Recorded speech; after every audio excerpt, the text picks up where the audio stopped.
Alhamdulillahi Rabbil Alamin.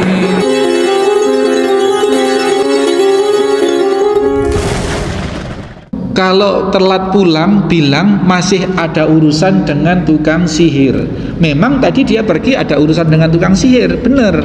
Kalau kamu nanti di tukang sihir dikomplain karena datang telat, bilang tadi ada urusan dengan keluarga. Kan benar juga, tadi ada urusan dengan keluarga. Ini namanya tauriah, Pak. Tauriah itu seperti berbohong tetapi tidak bohong.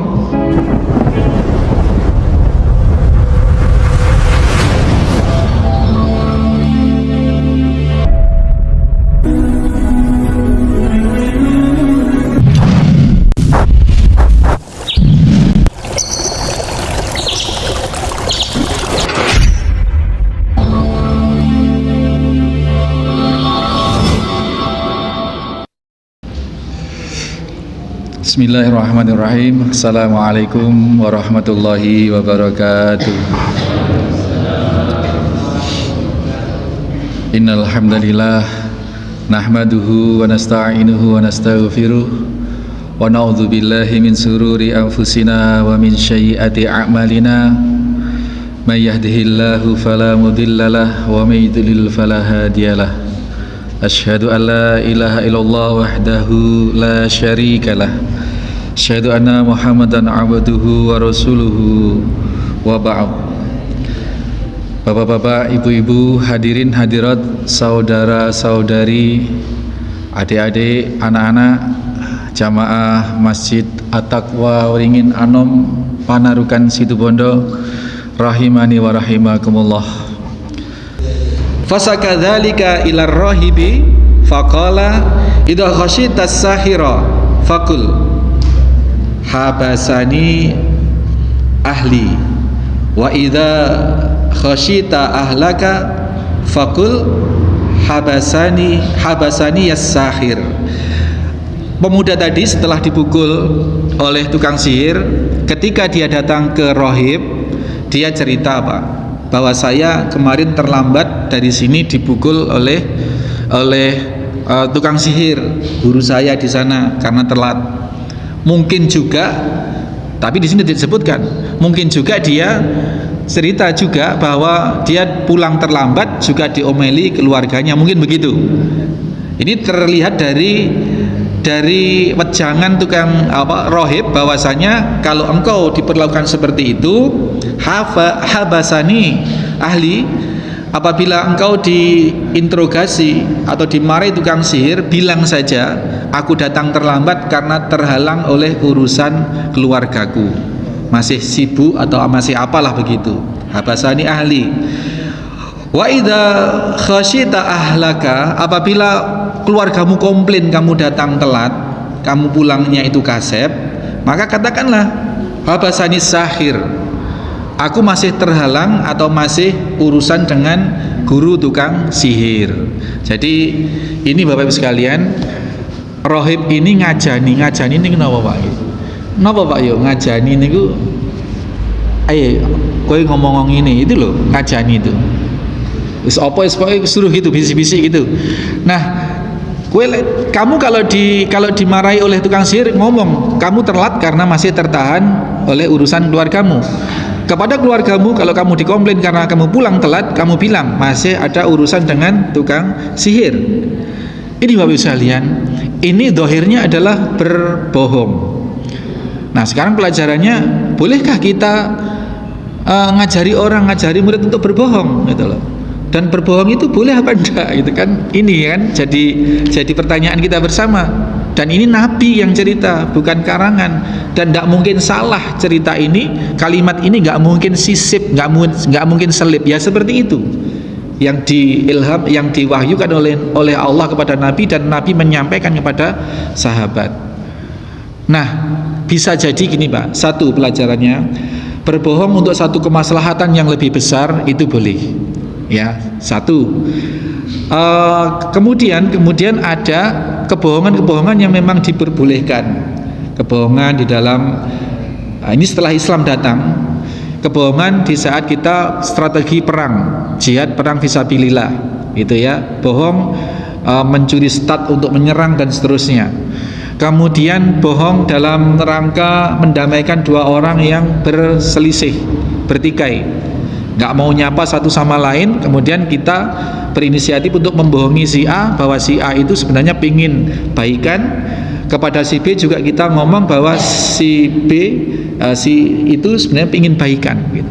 Jadi jadilah mereka, ini boleh. Kemudian bohongnya pasangan suami atau istri dalam rangka menyenangkan hati suami atau istrinya.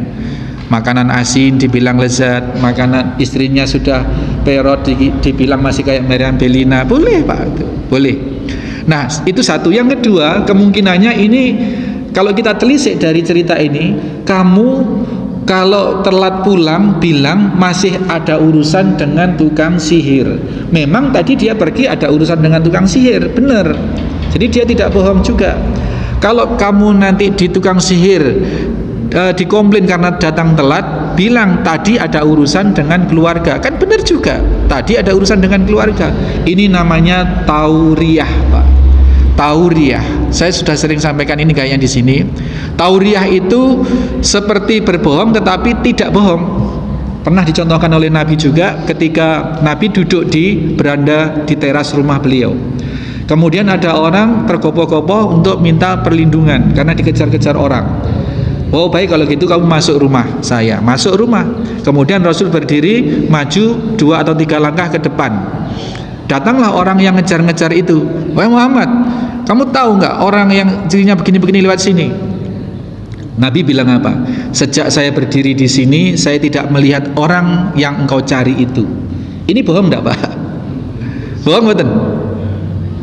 Nggih? Mboten Pak. Inilah sepertinya bohong tetapi sebenarnya tidak bohong. Kenapa Nabi mengatakan itu? Karena Nabi melihatnya orang itu ketika tadi masih duduk. Ketika sudah orangnya masuk, Nabi berdiri terus maju beberapa langkah. Maka ketika ditanya, kamu lihat orang dan di sini tadi yang saya cari, Nabi menjawab, sejak saya berdiri di sini, saya tidak melihat orang yang kau cari. Ini namanya tauriah.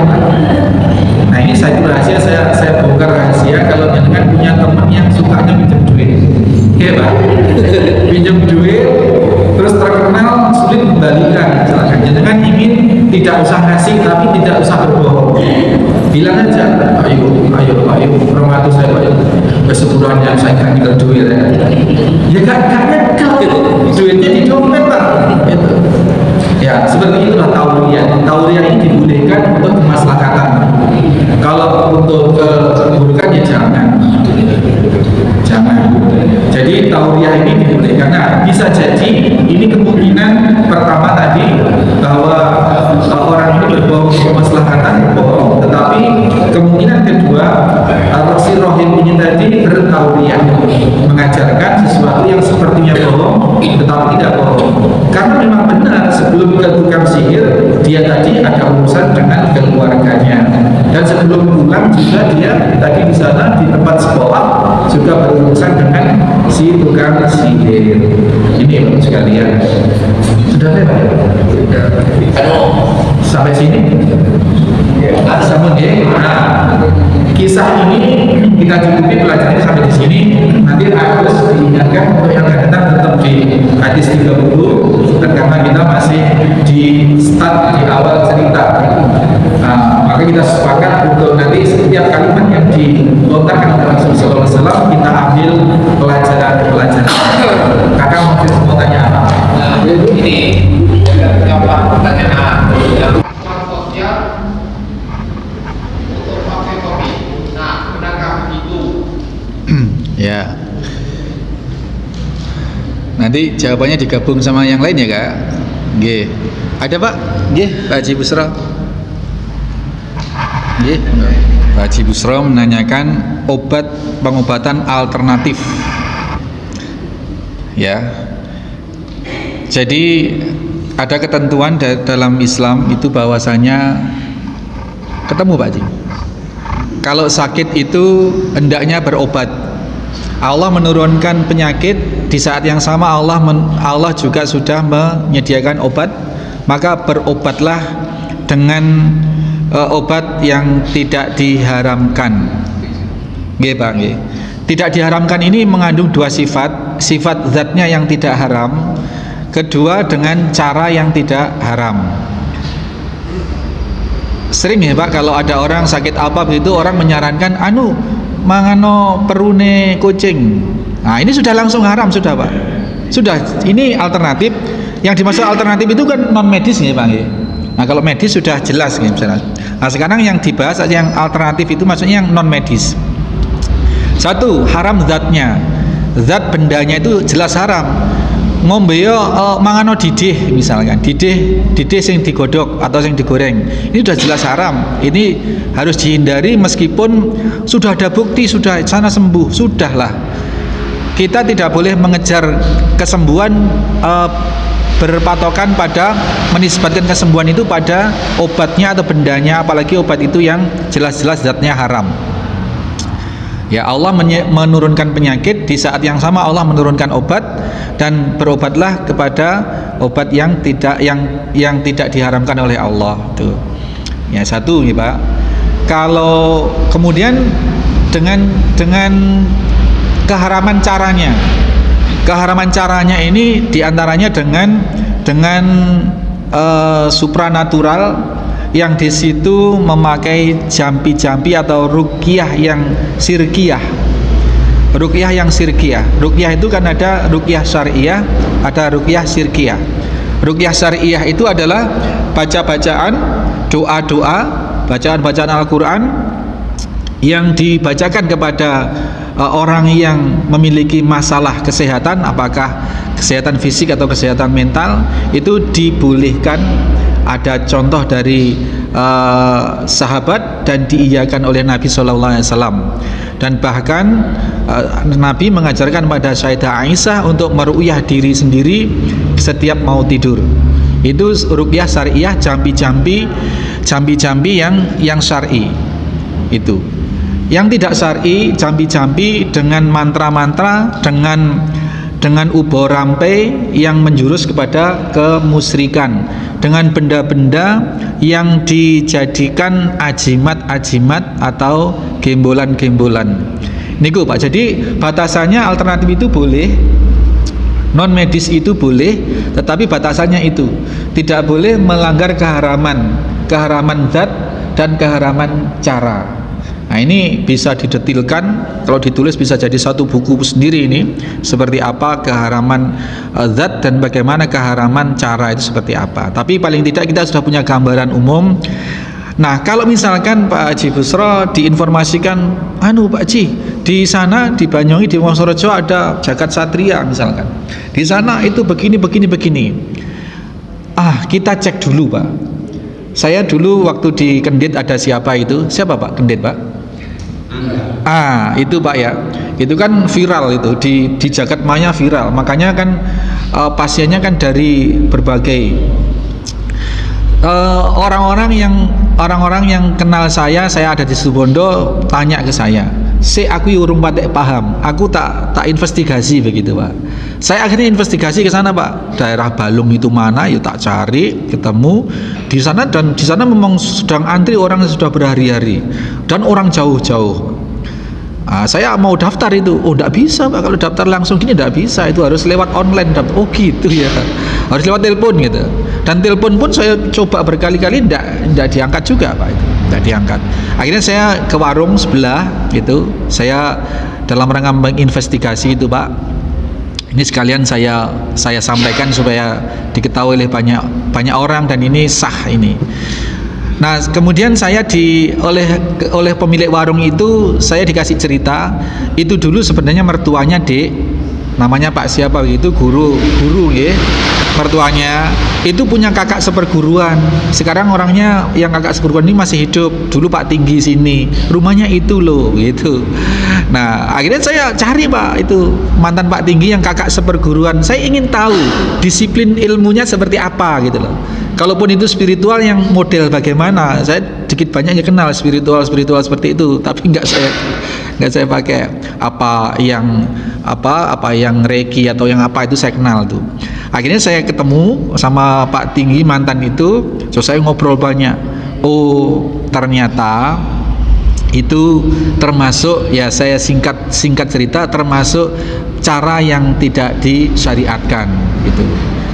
Jadi saya punya bekal untuk menjawab orang-orang yang konfirmasi ke saya, katanya di Situbondo ada dukun hebat, ada ini bagaimana menurut sampean? Saya bilang kalau sampean tanya, saya tidak merekomendasikan karena itu ada masalah di dalam ketauhidan. Tapi kalau sampean tetap ke sana, ya saya tidak punya hak untuk mencegah. Saya gitu kan, Pak. Satu hari kemudian saya itu kalau Selasa dan Jumat itu kan di Elizabeth, Pak, ruqyah keliling di pasien-pasien itu. Satu hari ada pasien yang saya ruqyah itu ditunggui putrinya. Nah, putrinya ini ngaku sendiri dia itu istrinya Angga, Pak. Loh, saya akhirnya dalam hati berpikir, loh, kalau itu hebat, kenapa ibu mertuanya kok malah dibawa kok nggak diobati sendiri, begitu loh, Pak. Jadi ini satu poin buat saya, semakin meneguhkan kepada saya bahwa memang tata cara itu yang tidak syar'i itu ya memang tidak selayaknya kita akses. Itu antara lain, Pak Haji Busro, buat referensi. Jadi kalau dengar apa-apa di mana, ya kita cek dulu. Ustadz, tampi pinasih siapa itu? Ningsih tinampi bagaimana Ustadz itu? Ya kalau kita tidak bisa datang ke tempatnya untuk menginvestigasi, minimal kita bisa cek di media sosialnya atau apa. Kita telisik, kemarin pernah didatangi pesulap merah. Ya ternyata pakai disiplin pendekatan keilmuan yang juga tidak syar'i, Pak. Bagaimana bisa menyuruh-nyuruh malaikat gitu? Bisa menyuruh-nyuruh malaikat, kan tidak mungkin. Itu terus ada pamong-pamong dan sebagainya, dan itu tidak disyariatkan gitu. Kakak, jawabannya itu ya, nanti semua yang kakak sampaikan itu benar bahwa informasi itu ada, tetapi bagaimana kedudukannya, bagaimana seharusnya, termasuk para pemuda para pelajar atau pemuda yang sering nongkrong itu dimasukkan ke balak militer, diajari militer, nanti mau dikirim ke Gaza atau apa terserah ya. Serah itu terdapat perdebatan. Ada KPAI itu yang menentang, dan beberapa aktivis anak juga menentang begitu. Ya, ini pro kontra. Tetapi bahwa informasi yang kakak sampaikan itu semuanya tadi ada. Begitu Bapak Ibu sekalian. Ada lagi? Mungkin? Nggih? Oh nggih, 2. Monggo, enggak apa-apa.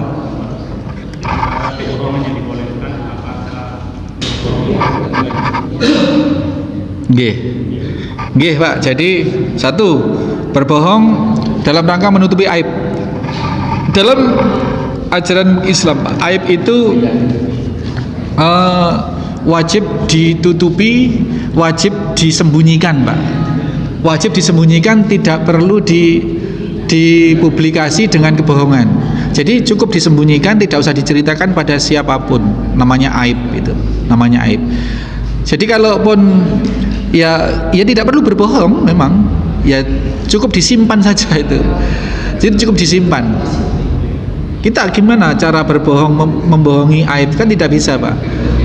Nggak usah, misalkan pernah mencuri, ya sudah, nggak usah cerita saja. Jangan ngomong, aku nggak pernah mencuri, ya ini malah nggak bagus, malah berbohong, Pak. Saya nggak pernah mencuri, itu malah berbohong. Meneng wae, ora usah buka meskipun temennya cerita curi, meneng, diam, simpan aib itu. Karena Allah, ketika orang tidak mengerti aib kita, berarti Allah sedang menutupi aib kita. Jangan malah kita zalim kepada diri sendiri, kita yang membuka aib, dan itu dilaknat oleh Allah Subhanahu wa taala. Allah Subhanahu wa taala menutupi aib orang-orang setiap hari, aib-aib yang tadi malam ditutup rapat oleh Allah, tapi justru orang itu yang cerita kepada yang membuka aib diri sendiri, ini dilaknat oleh Allah. Maka aib tidak perlu dibikin konten kebohongan. Pernah nyuri terus ngomong tidak pernah mencuri, itu tidak boleh. Justru ya sudah, nggak usah disebut sudah, Pak. Pura-pura kalau misalkan pernah gini terus temennya cerita pernah gini, diam aja sudah, Pak. Aib itu, aib. Nggih, Pak, nggih. Ditanya bagaimana? Oh, jangan ya, Pak, jangan. Dan tidak ada kewajiban kita untuk menceritakan itu, ya, untuk menceritakan aib, dan bahkan itu dilarang. Kalaupun kita ngomongin aib dan itu benar, itu namanya ghibah, kan gitu. Nggak boleh, Pak. Pokoknya sudah diem diem rapet itu loh Pak. Kita ingat itu sedang ditutup oleh Allah. Masa kita yang nggak punya hak untuk membuka aib orang? Meskipun ditanya, gimana itu? Nggak boleh. Gini Pak, orang atas sihir orang jadi kuat. Begini Pak, sihir itu tidak membuat orang jadi kuat, ya, tetapi hanya mengelabui pandangan orang sehingga orang itu menjadi kuat, seolah-olah menjadi kuat gitu. Yang pertama. Yang kedua, memang tukang sihir itu bekerja sama dengan para jin-jin yang kafir untuk bisa memanipulasi suatu benda gitu. Kulit kita dibacok tidak tedas gitu. Ini adalah campur tangan jin. Bagaimana jin itu bisa menahan, dan itu diharamkan di dalam Islam. Kita tidak boleh bekerja sama dengan bangsa jin dalam bentuk apapun. Memang tukang-tukang sihir itu ya jin, dukun-dukun itu ya jin Pak. Pak Yo pernah ada orang datang ke orang pintar. Orang pintar ini sudah punya koneksi dengan jin Pak, dengan jin. Dan jin ini memang pekerjaannya mencuri-curi berita dari langit, tapi cuma sedikit sekali yang dia berhasil curi. Sehingga satu saat kalau ada orang, ini kejadian, ada orang datang ke orang pintar, orang yang datang ini punya tai lalat di pundak kanan. Nah lalu tukang sihir atau dukun ini dibisiki oleh jinnya, orang itu yang datang punya andeng-andeng, punya tai lalat di pundak kanan. Nanti sampaikan supaya dia yakin kepada kamu. Begitu datang, bapaknya jenengan punya andeng-andeng di pundak belakang yang kanan nggih Pak. Loh, kok tahu itu? Nah, dengan itu maka sudah tumbuh keyakinan orang yang datang itu apapun yang diomongkan dukun ini akan dipercaya. Ini tujuannya gitu Pak. Nah, ini pekerjaan jin. Nah, kemudian apa yang disampaikan? Lek sampean pengen selamat, anak sampean pengen lulus neng Akabri Akademi Militer ini, sampean beli ayam ya, beli ayam. Nanti darahnya coba diinikan, dipendam, kepalanya di depan pintu. Jarak 1 meter apa 3 kilan di tepat-tepatnya Pak, 3 kilan jangan lebih, misalkan gitu. Seolah-olah sip gitu loh, seolah-olah sarannya itu seolah-olah sip gitu.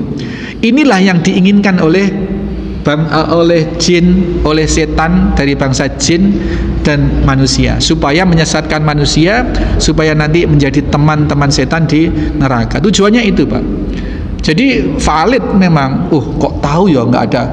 Ustadz, saya pernah ke orang itu.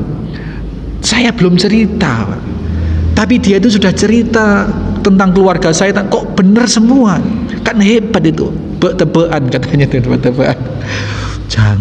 Jangan didatangi seperti itu. Itu Pak. Kenapa kok bisa tahu? Ya itu Pak. Jadi memang dibisikin oleh bangsa jin. Kalaupun yang kebal tadi itu ya memang direkayasa oleh jin. Sehingga orang kalau punya tauhid kuat, jinnya nggak bisa masuk, nggak bisa ikut campur tangan. Dibacok ya tedas tenan gitu loh. Tapi untungnya saya waktu itu nggak mau dibacok Pak. Betul Pak. Karena apa? Sebelumnya itu main bola api. Teman-teman itu cek enaknya Pak, api itu dipegang, dilempar. Saya pegang dilempar, ya melocot Pak saya Pak. Waduh, ini api melocot, aku dibaca kayak itu kan ya belah punggung saya itu. Nggak mau saya. Sudah nggak mau. Gitu nggak Pak? Jin berperan. Demikian ada nggih Pak Yo, monggo. Iya, itu tidak secara langsung merujuk pada pengobatan, tetapi pada amal soleh yang dilakukan secara ikhlas tulus, mungkin dengan satu pengharapan atau tidak dengan satu pengharapan bahwa Allah melihat ketulusan, kasih sayang, ar-rahimu yarhamuhumur rahman, irhamu alal ardi yarhamkum man bis sama. Maka orang itu menunjukkan kasih sayangnya kepada makhluk Allah yang orang lain mungkin tidak melihat itu. Maka Allah juga menurunkan rahmatnya, memberikan kesembuhan dengan sendirinya. Dan itu sangat mudah bagi Allah Pak Ayu, sangat mudah bagi Allah, tidak diapa-apakan, sembuh dengan sendirinya, sangat mudah itu. Maka Bapak Ibu sekalian, kalau kita punya kasus-kasus apapun, demi kita memperoleh keridhaan Allah, kita tinggalkan keharaman dalam rangka kita beramal soleh. Jadi beramal soleh itu bukan hanya melakukan kebaikan, Pak, tapi meninggalkan keharaman itu juga adalah suatu bentuk amal soleh yang luar biasa besar. Dan niatkan itu untuk memperoleh pertolongan Allah Subhanahu wa taala. Sehingga kalau punya penyakit atau punya apa yang sudah seolah-olah sudah ada obatnya begitu, disaranin orang untuk makan yang haram misalkan, sudah pastikan tinggalkan itu. Ya Allah, aku tinggalkan saran teman saya untuk berobat dengan cara yang haram, yang padahal teman saya ini sembuh dengan cara itu, tetapi aku yakin atas kehendak-Mu ya Allah, aku meninggalkan keharaman itu demi saya memohon rahmat kebaikan dari-Mu. Sudahlah, Pak. Kalaupun yang sakit ini tidak sembuh kemudian meninggal, insya Allah husnul khotimah gitu, karena tidak kemasukan barang yang haram. Kalaupun Allah kemudian menurunkan rahmatnya, sembuh tidak dengan yang haram ini, ya atas kuasa Allah, tidak disentuh pun tadi dengan amal soleh, memberi makan kucing gitu, ke Indomaret, ke satu swalayan membeli apa begitu, kasih kucing, dikasih ke kerdus begitu, sembuh. Ini kuasa Allah. Iya. Jadi boleh kesembuhan itu intinya pada kehendak Allah, rahmat Allah, dan rahmat Allah itu bisa kita ketuk dari semua sebab. Dari semua sebab kita bisa sebab bersedekah, bisa sebab menolong orang, bisa sebab kita menyingkirkan duri dari jalan. Ya Allah, dengan amal soleh ini berilah rahmat, berilah terimalah sebagai amal soleh, kabulkanlah, sembuhkanlah ibu saya, sembuhkanlah anak saya, dan seterusnya. Demikian ya Pak. Jadi ini memang nggak ada kaitannya, tetapi terkait langsung dengan kehendak Allah. Bisa dikata tawasul itu boleh? Ya itu tawasul Pak, tawasul dengan amal soleh. Tapi tawasul itu adalah sesuatu yang disengaja, menyengaja tadi. Ya Allah, saya memberi makan kucing, mudah-mudahan dengan kasih sayang saya ini terimalah, sembuhkan ibu saya. Ini tawasul. Tetapi bisa jadi Allah tidak nunggu tawasul itu, karena dia refleks kasih sayang memberi kucing meskipun tidak ingat ibunya sedang sakit. Bisa jadi Pak, nggih Pak Yu, bisa jadi itu tidak diniatkan untuk supaya ibunya sembuh, bisa jadi. Jadi tawasul itu memang iya, tawasul dengan amal soleh itu. Dan Allah dalam memberikan rahmat tidak nunggu tawasul kita.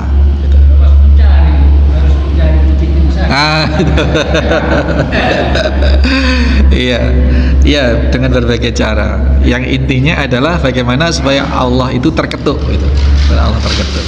Demikian ya, ibu-ibu. Nggak ada ibu-ibu yang ingin tanya sesuatu? Nggih, pas nggih. Pak Agus masih hadis 30. Subhanakallahumma wa bihamdika asyhadu an la ilaha illa anta astaghfiruka wa atubu ilaik. Assalamualaikum warahmatullahi wabarakatuh.